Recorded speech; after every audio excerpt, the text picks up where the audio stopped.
All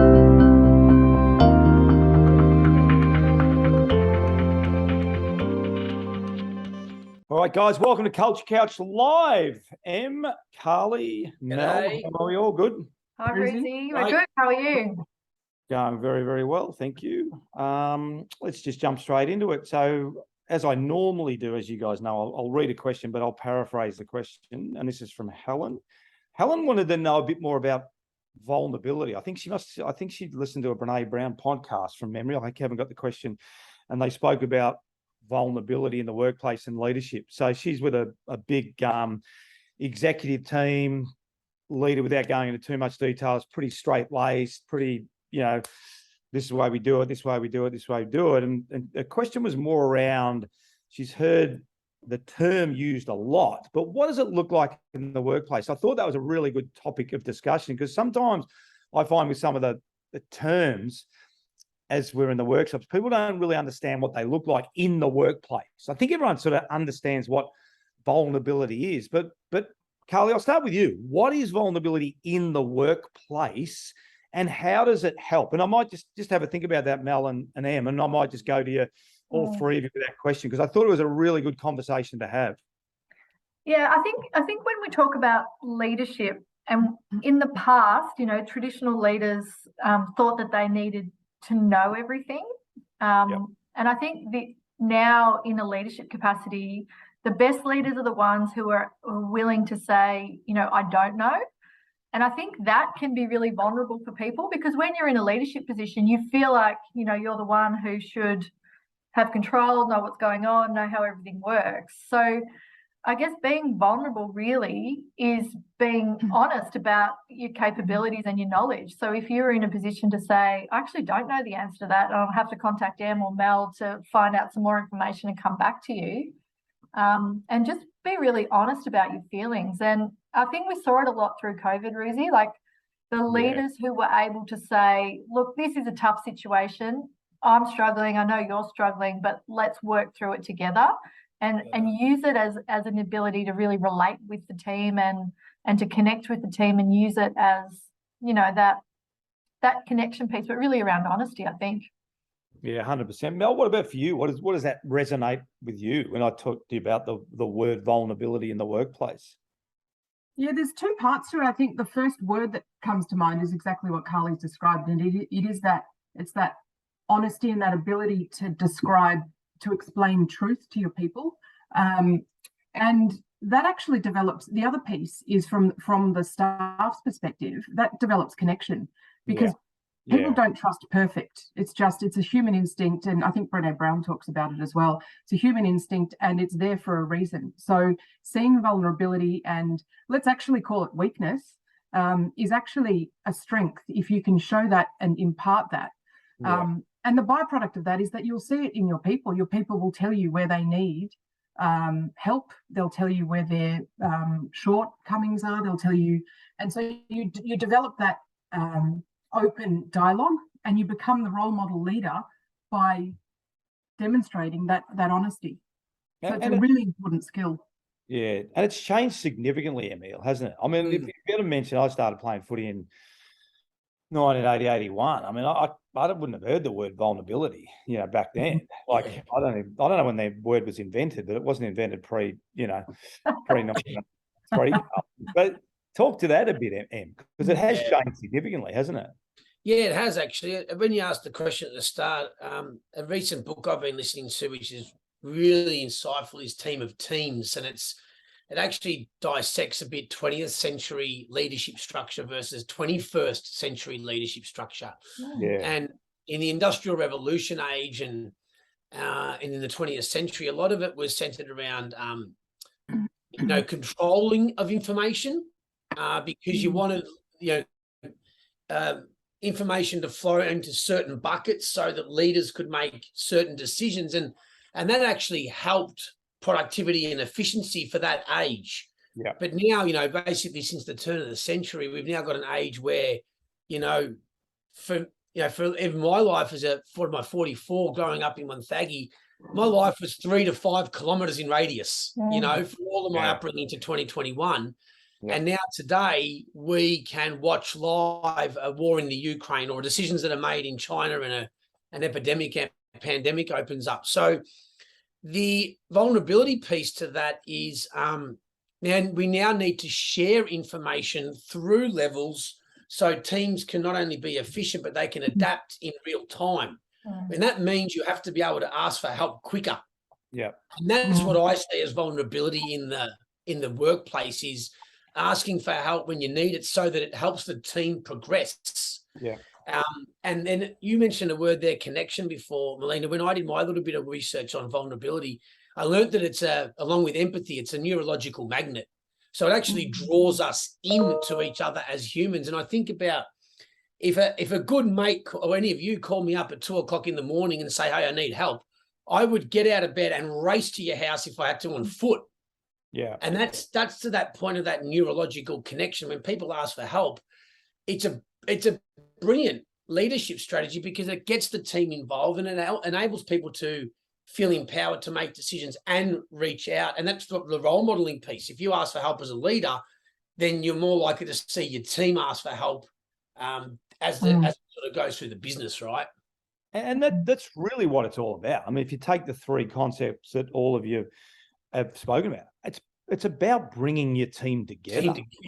So if you looked at, what label do you want to put on vulnerability, Carly? If you're dishonest, you mentioned honesty. If you're dishonest, you're not going to bring people together, are you? So if you're breaking down those concepts, the vulnerable leader, again, we'll explore some of the real individual thoughts around what they look like. But the vulnerable leader will generally bring people together because they are honest, aren't they?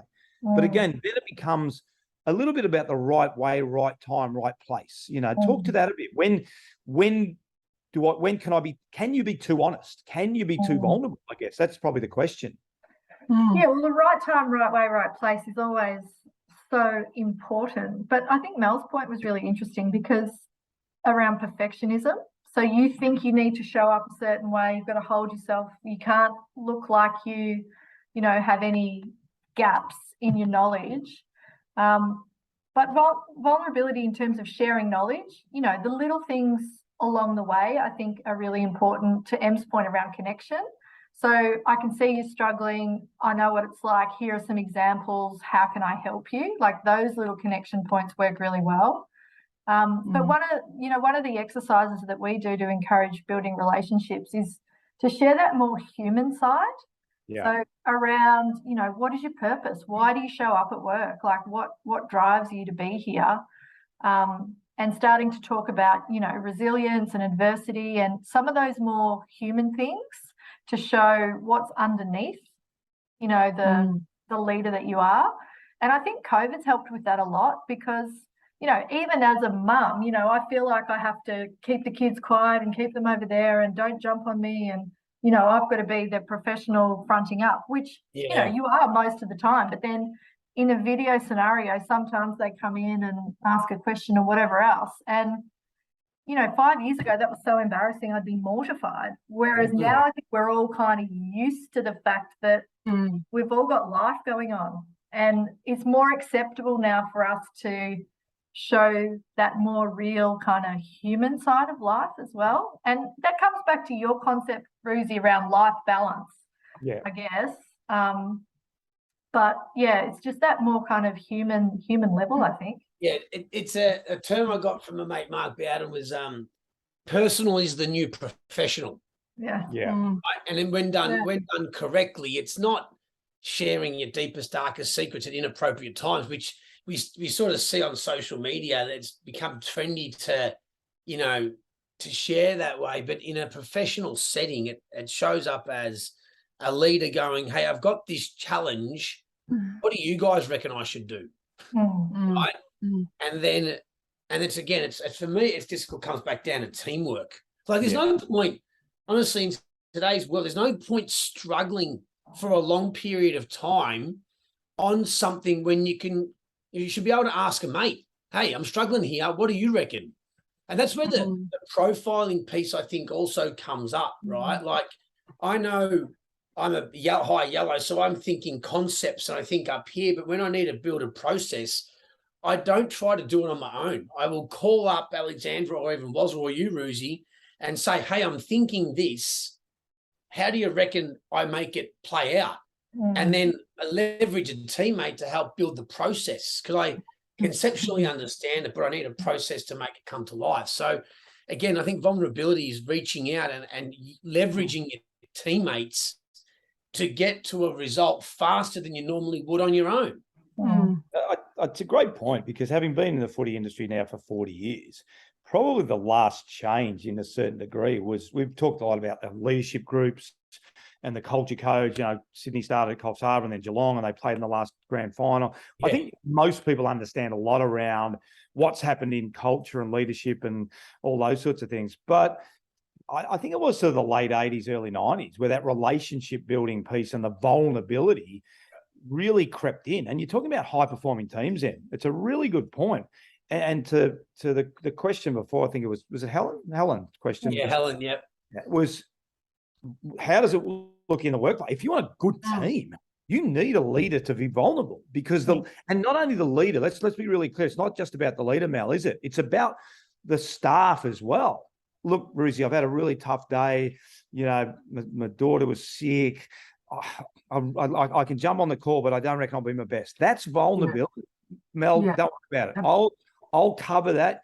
You do what you need to do, because the outcome's going to be better, isn't it? So if we have these conversations, we're going to get a better outcome, Mel, aren't we? Yeah, absolutely. And the other point that relates to that is that none of us learn how to deal with emotional risk.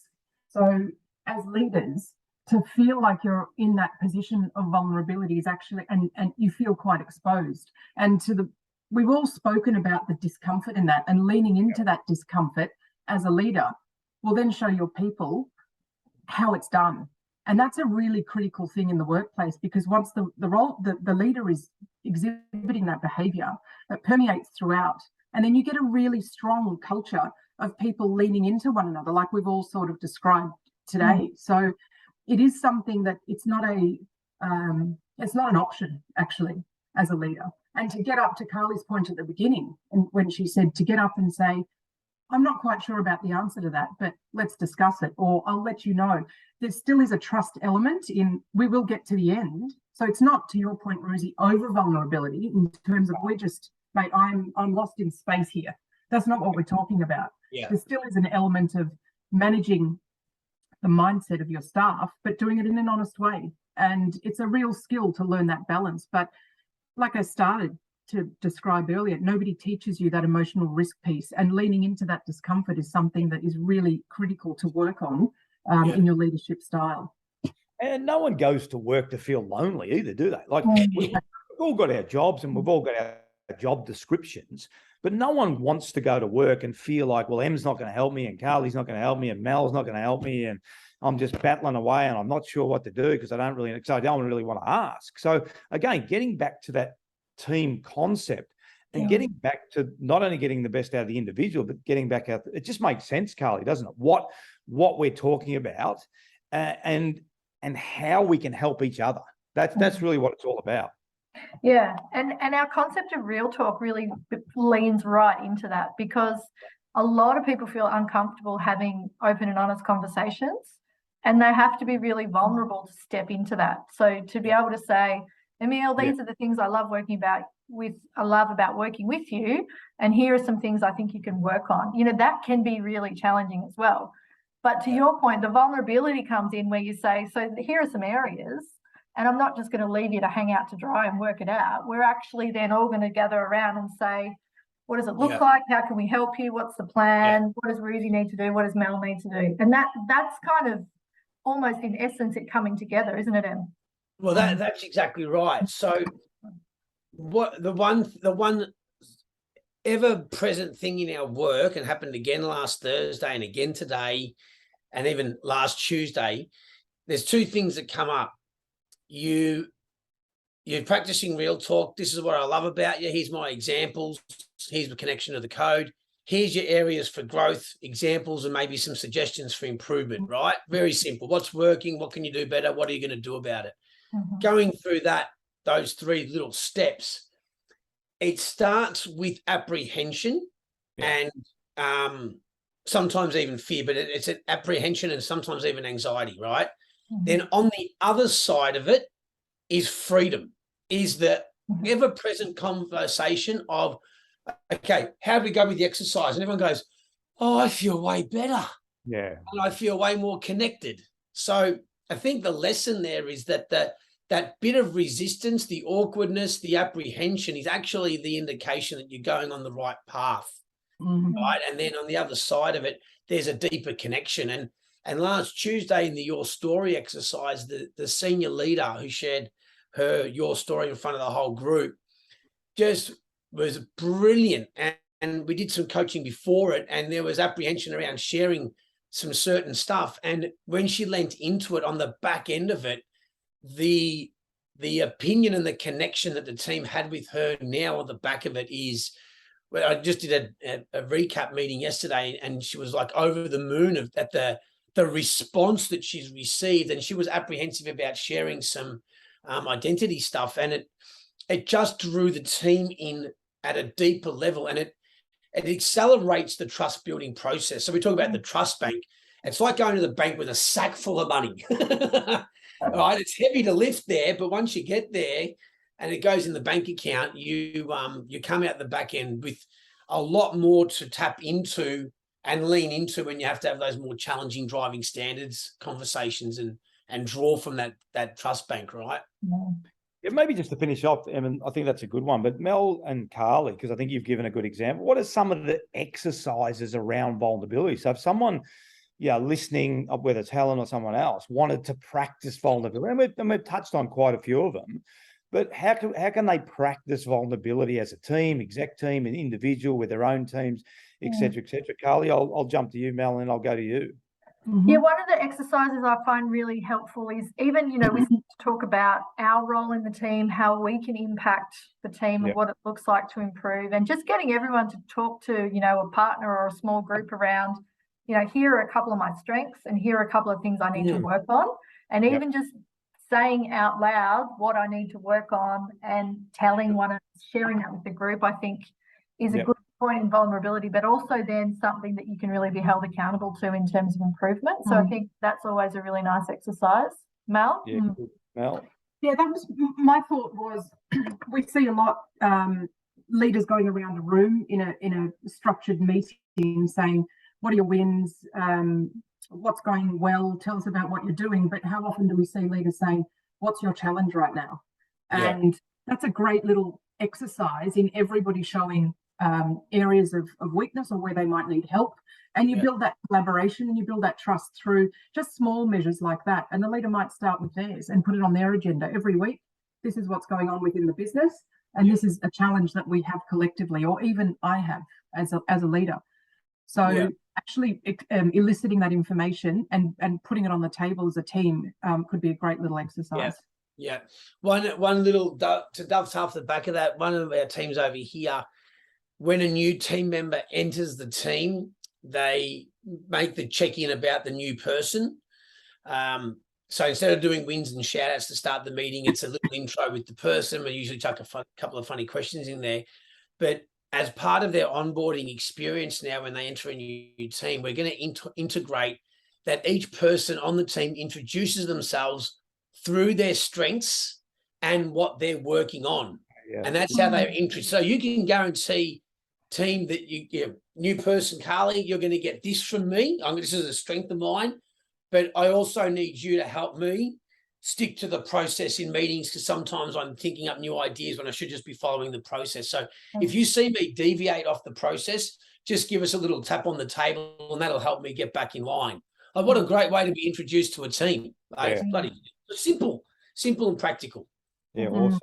No, it's a fantastic team. So hopefully for Helen, the explanation around what it looks like in the workplace, but also some really practical tips, because it really is honesty, it's connection, it's about understanding people, that life balance that I talk about, Carly, you mentioned. It's certainly easy to connect with someone with, are they married? Are they not married? They got kids? They got not kids?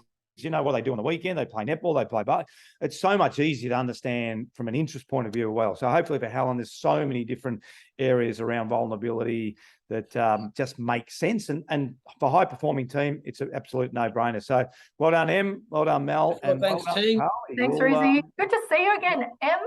Yeah, Mhm. good to see you all. I'm going to try and be on a bit more consistently moving forward now that little baby Lola has met the world. We've got to put up this tonight with her little bows.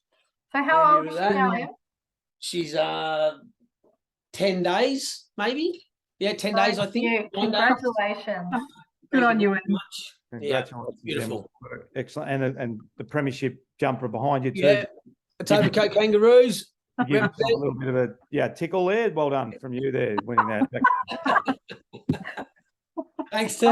Good on you guys. Thanks. Good on See you you all guys. next week on the Culture Couch Live.